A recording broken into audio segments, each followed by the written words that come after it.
while Congress is focused on Donald Trump and Russia, we cannot forget what is happening with the Affordable Care Act. The House, of course, passed their repeal of the Affordable Care Act. Now the U.S. Senate is dealing with it, and they could very well overturn this. Of course, Majority Leader Mitch McConnell is doing all he can to actually make this happen. Donald Trump also spoke about this issue yesterday in Cincinnati, painting Democrats as enemies of health care and somehow Republicans as saviors. The Democrats are destroying health care in this country. We have had no help. We will get no votes. No matter what we do, if we gave you the greatest plan in the history of the world, you would have no Democratic vote. It's all going to be Republicans or bust. All right, let me sort of educate our clueless president.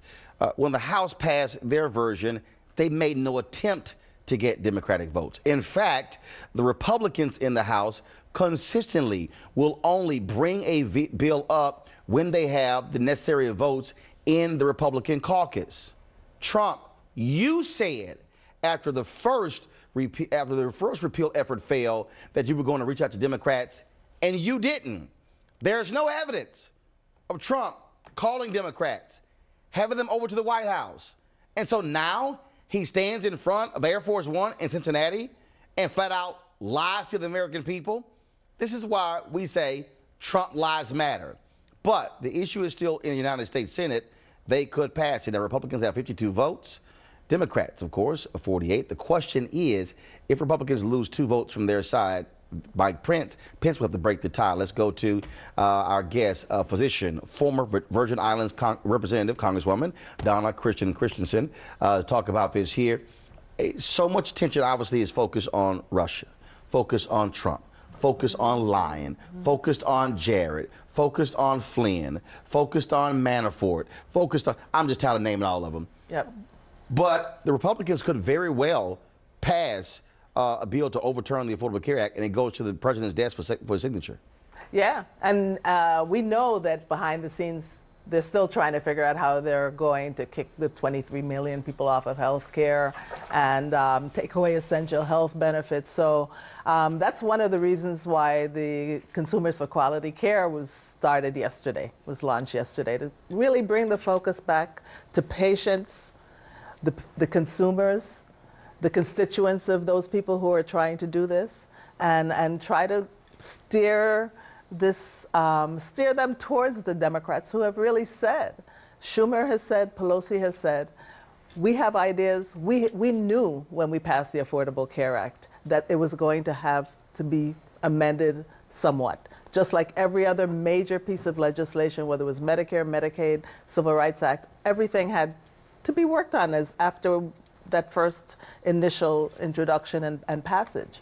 And so we've always been willing to sit down and work with the Republicans because we know where some of the problems are, some of them not created by the bill themselves, but by the implementation by insurance companies and others. But what you also have here, though, you have, again, Republicans who are using this, frankly, the Russian piece to sort of slide this through, and no hearings. I mean, I've never seen people complain about, how Affordable Care Act was rammed down our throats, which, if I recall, took about 14 months, and literally have no congressional hearings, no testimony dealing with this, just pass it. Exactly. And even before you saw what was happening in the Congress, but a year or so before, we were working on some of the elements that had to go into this Affordable Care Act. And then I remember the hearings and the markups very well. We were there until 2 o'clock in the morning some days, marking up this bill, Democrats and Republicans together. It was not a rushed act, and they cannot rush through this, and they cannot do it on just a party line. Lauren, you cover Congress. You see what's happening on the U.S. Senate side. Can this actually get passed? Oh, absolutely, it can get passed. You know, but there are 2 senators, 2 Republicans, Shelley Moore Capito and Lisa Murkowski, who are not playing ball right now. That brings it to a tie. But you know, the thing of it is that I think even if the Russia thing were not going on, the same process would happen. McConnell would try to sneak it through. There would be no hearings, and let's see if we can just get this by. The big difference, of course, is that you don't have the press paying as much attention. But you should know that there are, you know, reporters that only do healthcare, pay no attention to Comey, and are drilled in on this, like Sarah Cliff from HuffPo, et cetera, and so on. So it's not like it's just happening and nobody knows anything about it. A quick point to add to what Lauren's talking about.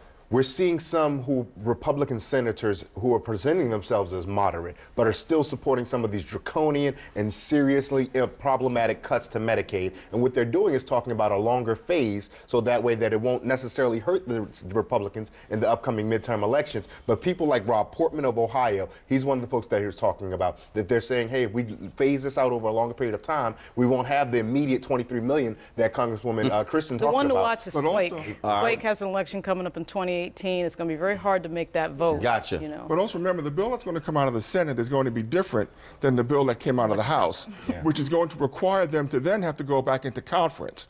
And so I don't think we can say that the repeal of Obamacare is a done deal, because there are some major philosophical differences between House and Senate Republicans. So I think that we're kind of hyping this a little bit ahead of what needs to be done. Well, actually, if 23 million people are probably going to lose their health insurance, I'm saying that it's going to pass. I'm not saying that's a guarantee. We better hype it. There's some conservatives in the House that are not going to allow for that transition period. Got it. They're trying to put more money in it to provide more subsidies. There's some very conservative people in the House that are not going to go for that either. It's got a difficult road to go, and we want to just highlight where the patient falls in all of this and the impact on people. And where can folks get more information on your initiative? Consumersforqualityhealthcare.org. Okay. All right. Well, appreciate it. Thank you so very much. A peaceful protest turned deadly. 37-year-old black man was shot and killed by Baton Rouge police. His hands are in the air, and you still get shot by the cops. Oh my God, please don't tell me he's dead. We're not going to let hate define us. Race is a big part of this. If truly all lives matter, then all lives need to matter equally. What we require is action. What we require is accountability. We understand that black lives do matter, and we will keep focused on this issue. NewsOne Now, every weekday morning at 7 on TV1.